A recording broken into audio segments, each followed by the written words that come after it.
कडगाव येथील कारभारी शिरसाट यांच्या वस्तीवर कापूस चोरण्यास आलेल्या चोरट्यास अटक करण्यात आली आहे.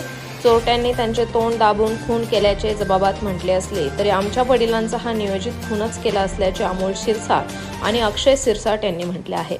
पाथर्डी तालुक्यातील मिरी ते मोहोज रस्त्यालगत वस्ती असलेल्या कडगाव येथील कारभारी रामदास शिरसाट यांचा ऐन दिवाळीच्या तोंडावर 10 नोव्हेंबर रोजी रात्री कापूस चोरण्यास आलेल्या चोरट्यांनी नाक तोंड दाबून खून केला. पोलिसांनी आरोपींना अटकही केली आहे. आरोपींनी गुन्ह्याची कबुली दिली आहे. मात्र कारभारी शिरसाट यांचा मुलगा अमोल शिरसाट आणि सैन्यात आसाम येथे देशसेवा करीत असलेल्या अक्षय शिरसाट यांनी मात्र आपल्या वडिलांचा चोरीचा बहाणा दाखवून कट करून खून केला असल्याचे म्हटले आहे. ही हत्या पूर्वनियोजित असून या मागचा मुख्य सूत्रधार कोण आहे हे शोधणे गरजेचे आहे. कापूस चोरी करण्याचा हा बहाणा होता. आमच्या वस्तीवर कापसाची चोरीच झाली नसून फक्त हत्या करण्याचा मुख्य हेतू होता. या हत्या करण्यामागे कोणाचा तरी हात असल्याचा संशय त्यांनी व्यक्त केला. कापसाची चोरी करण्यासाठी आलो आणि कारभारी शिरसाट याने आपणास ओळखल्यामुळे आम्ही त्यांचे नाक तोंड दाबल्याने त्यांचा मृत्यू झाला असा खोटा जबाब आरोपींनी दिला आहे.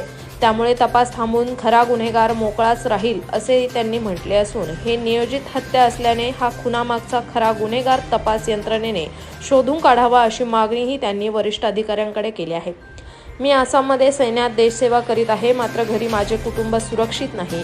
वडिलांच्या हत्येनंतर आई घरी एकटीच आहे. या हत्येतील मुख्य सूत्रधार समोर आला नाही तर माझी आईही सुरक्षित राहू शकत नाही. तेव्हा या हत्येतील मुख्य सूत्रधार सापडणे गरजेचे आहे. अक्षय शिरसाट, इंडियन आर्मी. कारभारी रामदास शिरसाट यांचा मुलगा अक्षय कारभारी शिरसाट, एक देशसेवक, आणि आज माझ्या बापाचा ह्याच ठिकाणी जर खून होत असेल तर याच्या माग ही चोरी दाखवली, पण ही चोरी नसून हा काहीतरी मास्टरमाइंड प्लॅन आहे. कोणाचा तरी याच्या मागे हात आहे. हे चोर पकडण्यात यावेत असं मी सीआयडी चौकशी झाली तरी चालेल, सीआयडी चौकशी व्हावी आणि याच्यात सखोल असा विचार करून, सखोल असं इन्व्हेस्टिगेशन करून या मागचा मास्टरमाइंड पकडण्यात यावा. आज जर माझ्या बापाचा आज इथं खून होत असेल तर उद्या माझी आई इथं एकटीच आहे, तर तिचं काय, तिच्या संरक्षणाचं काय? आज बापासोबत झालं, उद्या आई सोबत होईल. तर याच्या मागे 100% कोणी ना कोणी आहे. ही चोरी दाखवतायत पण ही चोरी नाहीच आहे, बिलकुल ही चोरी नाही, हा खूनच केलेला आहे.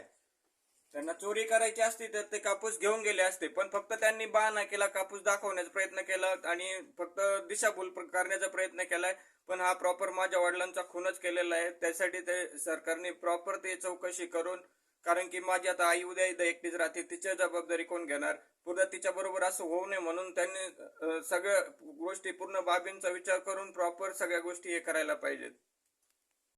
आरोपी ते गावातलेच आहेत. जर तुम्ही गावात चोरी करायला जाताय तर तुम्ही एवढी काळजी तर नक्कीच घेणार की आपल्याला समोरच्याने ओळखू नये म्हणून आपलं तोंड बिन पॅक करून आपल्याला समोरच्याने, आणि त्यात त्यांनी लाईट कट केला होता म्हणजे अंधार होता. वडिलांना त्यांनी एवढा पण चान्स दिला नसेल की बॅटरी लावून त्यांना बघण्याचा, चेहरा बघायचा आहे. बाकी सगळ्यांच्या पोलिसांच्या म्हणण्यानुसार येतंय की त्यांनी ओळखलं आणि नंतर त्यांनी असं मारलं. कोणताच चोर असा मारून जाणार नाही. त्याला चोरी करायची असती तर ते घरी आई एकटी होती, तिथून जर त्या आईला थोडं धमकावलं असतं तर आईकडून त्यांना 1-2 तोळे तर सहज भेटले असते. जर ते पोलिसांच्या सांगण्यानुसार असं येतंय की ते 10-20 हजारासाठी ते आले होते आणि त्यांनी त्यांचं असं झालं की त्यांनी मारलं. पण कोणताच खरा चोर, भुरटे चोर म्हणा, कोणते चोर म्हणा, हे असं माणसाला मारून जाणारच नाहीत. आणि जर माणूस इथं झोपलेला आहे तर त्याच्या उशाच्या गोण्या काढून ही चोरी फक्त हे दिशाभूल करायचं काम केलंय की आपण चोरी करायला आलतो आणि त्याच्यात हे केलंय. पण हे चोरी करायला आलेच नव्हते, हे मारायलाच आले होते आणि ते मारूनच गेले. त्यांनी चोरी ही कसलीच केलेली नाहीये.